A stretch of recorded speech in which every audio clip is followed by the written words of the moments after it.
میرے سینے میں بہت تکلیف ہے۔ بس جیسے ہی سینے کے ہاتھ کو ہٹانا تھا، امام حسین دیکھتے ہیں ایک برچھی ہے جو علی اکبر کے کلیجے میں لگی ہے۔ بس ہاتھوں سے برچھی کو پکڑا ہے اور آسمان کی طرف نگاہ کر کے کہا، اے دادا ابراہیم دیکھ لے، جب آپ قربانی دے رہے تھے آپ کی آنکھیں بندی ہوئی تھی، دیکھو میرے دادا ابراہیم میں کس طرح سے قربانی دیتا ہوں۔ بس اللہ اکبر کہہ کر جیسے ہی برچھی کو نکالا، علی اکبر تڑپنے لگا اور برچھی کے ساتھ ساتھ علی اکبر کا کلیجہ امام حسین کے ہاتھوں میں آ گیا۔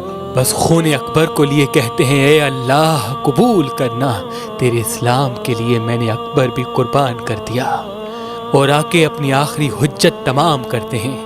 فوج یزید کے سامنے کہتے ہیں، حل من ناصر ینصرنا، ہے کوئی اس پوری دنیا میں مجھ غریب حسین کی مدد کرنے والا؟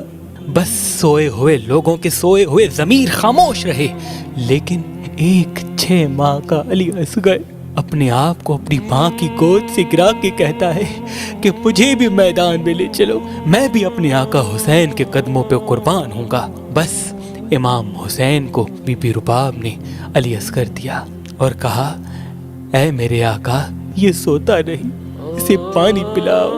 امام حسین اپنے 6 ماہ کے اصغر کو لیے میدان میں آتے ہیں اور کہتے ہیں، اے لوگو، اگر تمہاری جنگ ہے تو میرے نانا کے دین سے ہے، اگر تمہاری نفرت ہے تو میرے بابا علی سے ہے، مجھ سے ہے۔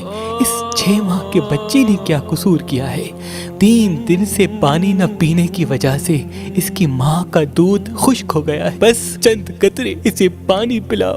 تو کسی ظالم نے کہا، اصغر اگر خود پانی مانگے گا تو ہم اس کو پانی پلائیں گے۔ بس جیسے ہی امام حسین نے کہا، اصغر پانی مانگو، یہ سننا تھا، عمر بن سعد نے کہا، حرملہ جلدی اصغر کا نشانہ لے اور جلدی تیر سے اس کا کام تمام کر، یہ آل رسول ہیں، اس میں کوئی شک نہیں آج اصغر پانی مانگ لے گا۔ اور اگر اصغر کی معصوم آواز فوج یزید تک پہنچی تو سب کے سب لوگ ہمارے خلاف ہو جائیں گے۔ اور جس تیر سے جانوروں کا شکار کیا جاتا تھا، ایک 6 ماہ کے بچے پر وہ تیر چلایا، اس تیر کی 3 نوکیں تھیں۔ تاریخ نے لکھا، ایک علی اصغر کے کان میں لگی، ایک گلے میں لگی اور ایک کمر میں لگی۔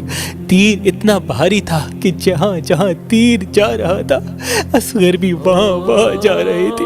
تیر علی اصغر کو چیر کے امام حسین کے بازو پہ آ لگا۔ امام حسین نے جیسے ہی اپنے معصوم اصغر کو دیکھا، تاریخ نے لکھا کچھ خون نکلا، کچھ ماں کا دودھ علی اصغر کے جسم سے نکلا۔ امام حسین نے اس خون کو لے کے آسمان کی طرف پھینکنا چاہا، آسمان رونے لگا، زمین کی طرف پھینکنا چاہا، زمین تڑپنے لگی۔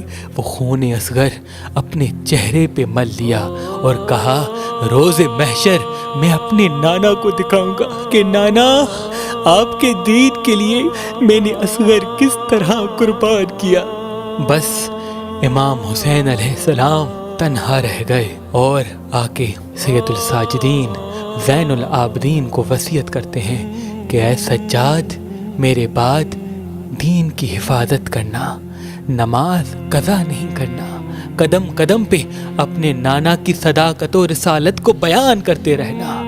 اپنی بہنوں سے، بیٹیوں سے الوداع کہہ کے میدان میں آتے ہیں اور لا الہ الا اللہ محمد الرسول اللہ کی صدا کو بلند کرتے ہیں۔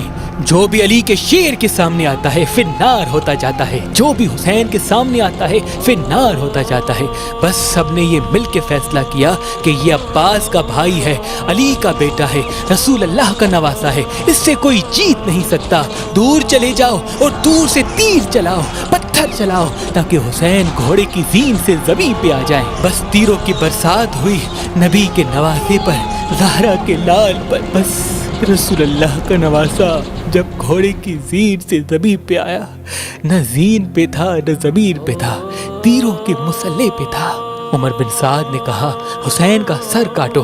جو بھی حسین کا سر کاٹنے کے لیے قریب جاتا ہے، جیسے ہی دیکھے حسین کی آنکھوں میں رسول اللہ کا چہرہ نظر آتا ہے، وہ رو کر واپس آ جاتے ہیں۔ بس شمر قریب آتا ہے اور یہ کہتا ہے کہ یہ کام میں ہی کروں گا اور گردن پہ امام حسین کی چھری رکھتا ہے۔ جیسے ہی چھری کو چلانا شروع کرے، دیکھے امام حسین کے مبارک لب ہل رہے ہیں۔ وہ سوچتا ہے کہ شاید حسین ہمیں بد دعا دے رہے ہیں۔ قریب آ کے سننے کی کوشش کرتا ہے، کیا سنے؟ امام حسین کے مبارک لبوں سے آواز آتی ہے، اے اللہ میری قربانی قبول کرنا، اے اللہ تیرا شکر ہے کہ تو نے مجھے اس عظیم امتحان کے لیے چنا۔ اور امام حسین کے خون کے ایک ایک قطرے نے قیامت تک اس صدا کو بلند کر دیا کہ اللہ کے سوا کوئی عبادت کے قابل نہیں، اور محمد مصطفیٰ صلی اللہ علیہ وآلہ وسلم ان کے رسول ہیں۔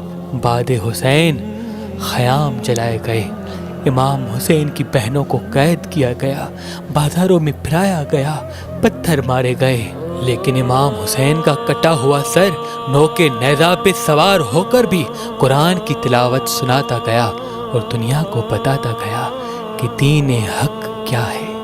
سلام ہو دین بچانے والے نواسائے رسول حسین ابن علی پر۔